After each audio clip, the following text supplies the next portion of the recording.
See, you guys are in your, at the threshold of the dreams that you want to achieve. Please sit down. It's going to be slightly longer. And you guys are going to actually determine how the environment around you is going to progress along with you. You must know that at no point in your life is something impossible. At no point. You could be in a place, you could be born and brought up in a place like Bihar, like I have done, and be a big enough star to come and talk to people in Coimbatore as a star. Or you could be in the industry like the Tamil and Telugu industry and be known as the most exciting director. Rajmouli suddenly decides that he can make a film which is, if not better, but at par with Hollywood. And he does that staying in India, and he hits the ball right out of the park. He becomes historic in just that one moment. There is a huge lesson to be learned on things like that. Everybody keeps saying success is when the right opportunity meets the right preparation, right? So you can't have the right preparation by being the engineer that you want to be, and you keep looking out for that right opportunity. But what makes the right opportunity and the right preparation come together? When does that synergy happen for you to be prepared for it? Because like they say, if you're prepared but you don't get the opportunity, it's useless. If you have the opportunity, you're not prepared, it's not useless. But they have to meet at a point, right? And that meeting happens because you will it to happen, because you want it so badly to happen. I could be walking down any street, I could be anybody, but why did that one director come and meet me and wanted me to act in that television serial? If you look at every next step in my career, I have never prepared for it. I have never imagined that this could happen. I never imagined that Mani Ratnam will call me. How would Mani Ratnam know about a guy who's doing a television series in Bombay without even seeing one episode of mine? So let's come back to that one point that happens, the synergy that happens between the right opportunity and the right preparation. And that happens when you have what is called situational awareness. So let me tell you a little bit about situational awareness. Situational awareness is when, as in the army, they say you're completely aware of what is happening around you at all times. So, as I was saying, the situational awareness happens when you're completely aware of everything that is going around you at all times. And you should be able to do that. When we are in the army, and if you're walking down the ground, parade ground, anybody who's involved with the defense will know what I'm saying is the truth.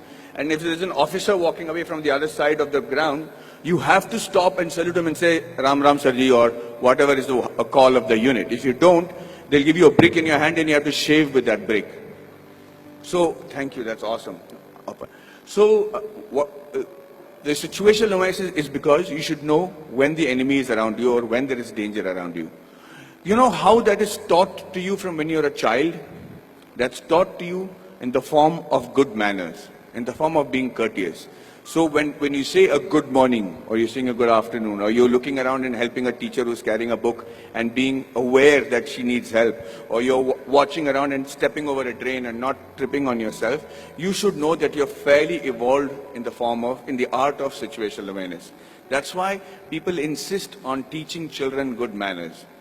And anybody who has good manners, it's not just a desire, it's not the desire just to be considered to be a polite guy, but the ability to know when somebody needs to be wished, somebody needs help, somebody is in need of assistance, or somebody has to run away. And that's why you teach your child good manners. And I will tell you today, from the bottom of my heart, I might not be completely worthy of some of the opportunities that I got, but I grabbed it like hell. And I got those opportunities simply because I was a very well-mannered person. I was able to, and with that manner, with the way you walk, with your gait, the kind of words that you use, it's very common to use normal language when you're friends and everything, but most people don't even have a vocabulary. The reason I started those classes in Kolhapur was so that I had my friends who came to me and said, Maddy, we are very good engineers, buddy. We're really good at what we're doing. But the problem is I can't speak in English, I can't speak in Marathi. So when they come from Tatas and Kirloskars for campus selections, I'm not able to communicate to them. They don't even observe a Kolhapuri boy wearing a terracotta pant and a shirt and wearing chappals and don't even consider that he could be a good engineer. So when I said the fault lies with you guys, he says, you have to break the clutter. Nobody's going to come and say, hey, you know what, maybe you're a good engineer, let me give you a shot. You have to be noticed in that very first instant. And for two reasons. One is that either you should know what is a good profession for you. If you're not able to make an impression, then quickly change it. This is not the be-all and end-all. The engineering or whichever subject that you choose to major in when you're in college does not literally have to be your lifelong profession. But give it a shot. At least know if that is a profession that you really want to pursue and excel in, because that's the only way you'll survive, is if you excel in it. If you excel in it to such an extent that you think, sleep, dream, eat, breathe that particular job.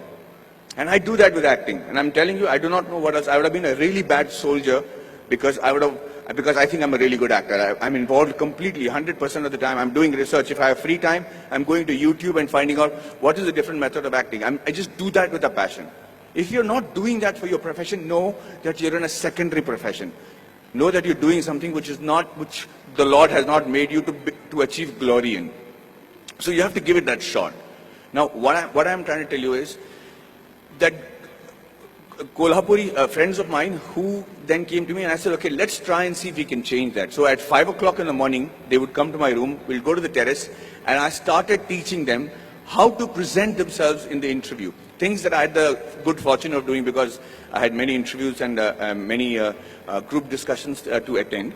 And then I started with basic things on how to shake hands, how to look somebody in the eye and speak. How do you introduce yourself? How do you shake hands with a lady as opposed to a man?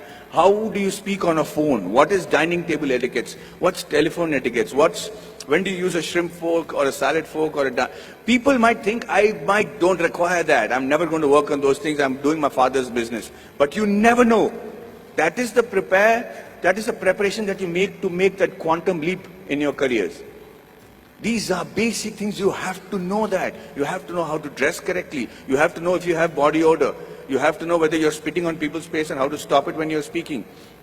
If you don't do these things, ladies and gentlemen, you will be in an average life, doing an average job and living an average life. Having said that, I'm not saying that is wrong. That could be your calling. My father is very happy living that sort of a life because they don't live in extremes.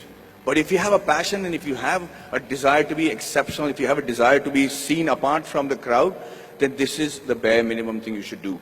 So when these guys went for the interview the next time in Kolhapur, I made it a point to call the Tatas and say, hey, you know what is wrong? Because I am from Jamshedpur, from the Tata Steel town. I knew the officers, I knew the senior gentlemen. I said, sir, you know, these friends of mine are extraordinary engineers. The mere reason why you're not taking them is because they don't know how to present themselves in English. How long is it going to take for you to send somebody who knows Marathi in your panel so that they can actually judge and see if these guys are good enough for Tata Steel? Do you need good people who speak in English or do you need somebody who are good engineers? And he agreed. He actually sent people from Maharashtra, and for the first time in the history of Kolhapur, we had 5 guys getting into Tata Steel and Kirloskars. And I just wanted to say that I'm not taking credit for it. I just felt bad because it is just a small 3-day push that they required to achieve that. So when they were interviewed, they said 4 years of learning engineering one side, and those 3 days with Maddy, we became engineers and successful today because of those 3 days. And what I am teaching you is nothing extraordinary. It is simple stuff. It's the norms. It's the way of the world. So yes, we are all radicals here. I mean, you guys are very awesome students. You're sitting there quietly listening to me. We used to make a ruckus if somebody came to give a speech. But the idea is that you have to connect to the audiences that you're speaking to. Public speaking and group discussion skills can be taught in 15 minutes. I used to challenge my students that I should say, I will hold each and every one of your attention for 15 minutes because I will say such relevant stuff that you will be forced to pay attention to me. And that's how you make an impression. That's how you break the clutter. That's how you get seen in this world, and that's how you can achieve glory for yourself and this wonderful nation that you're part of.